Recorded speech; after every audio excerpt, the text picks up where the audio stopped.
Ukraine और रूस की जंग 5वें दिन और भी भीषण हो चुकी है। एक तरफ दुनिया पर परमाणु हमले का खतरा मंडरा रहा है, तो वहीं दूसरी तरफ रूस ने यूक्रेन के सबसे बड़े बाहुबली को मार गिराया है। इस विमान को यूक्रेन का सबसे बड़ा संकट मोचक भी कहा जा रहा था, इसलिए रूसी सेना इस विमान को टारगेट कर इसे ध्वस्त कर चुकी है।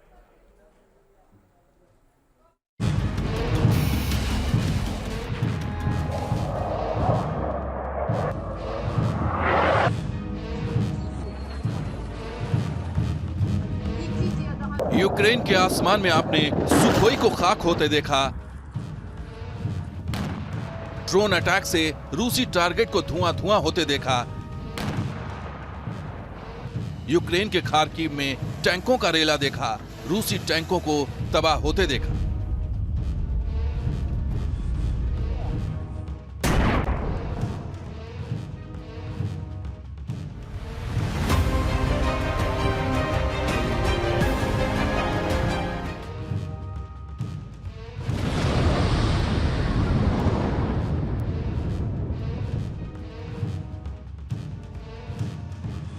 टैंक को उड़ते देखा। अब रूस ने जलाया यूक्रेन का सबसे बड़ा विमान। जी हां, 5वें दिन यूक्रेन और रूस के बीच जारी भयंकर जंग की आग ने यूक्रेन को ऐसा जख्म दे दिया है जो वो कभी भूल नहीं पाएगा। खार्किव और कीव पर कब्जे की जंग अब इतनी भयंकर हो गई है कि रूस लगातार यूक्रेन के उन विमानों को टारगेट कर रहा है जिससे उसे बड़ा खतरा है। रूस ने कीव के पास यूक्रेन के एक एयरफील्ड को तबाह कर दिया। इस एयरफील्ड में तैनात था यूक्रेन का सबसे बड़ा संकट मोचक विमान AN-225 मिरिया।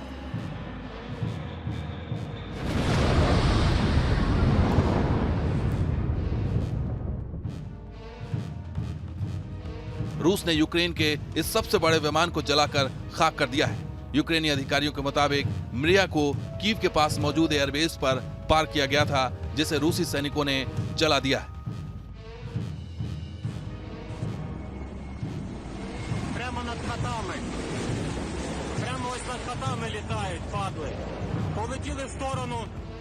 यूक्रेन के विदेश मंत्री दिमित्रो कुलेबा ने भी माना है कि अब उसका बाहुबली मिरिया नहीं रहा।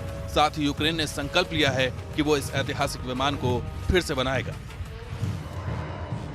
AN-225 मिरिया विमान को दुनिया का सबसे बड़ा कार्गो विमान कहा जाता है, जो यूक्रेन का सबसे बड़ा संकट मोचक बन चुका था।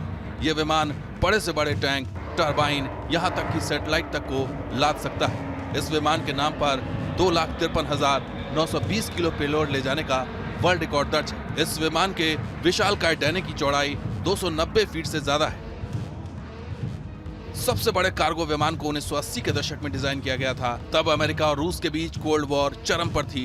AN-225 का डिजाइन बुरान स्पेस शटल को ले जाने के लिए तैयार किया गया था। जब 1991 में सोवियत यूनियन बिखरा तो बुरान कार्यक्रम रद्द कर दिया गया था। इसके बाद एयरक्राफ्ट का इस्तेमाल भारी सामान ढोने में होने लगा। विमान ने अपनी पहली उड़ान 1988 में भरी थी। हाल के दिनों में इसका इस्तेमाल आपदाओं के दौरान राहत सामग्री पहुंचाने में हो रहा था। इस विमान को मिरिया नाम दिया गया था, जिसका मतलब होता है सपना। जाहिर है रूस ने टारगेट हमले में यूक्रेन के इस सपने को चकनाचूर कर दिया। अब देखना होगा कि यूक्रेन इसका जवाब रूस को कैसे देता है। Team news nation.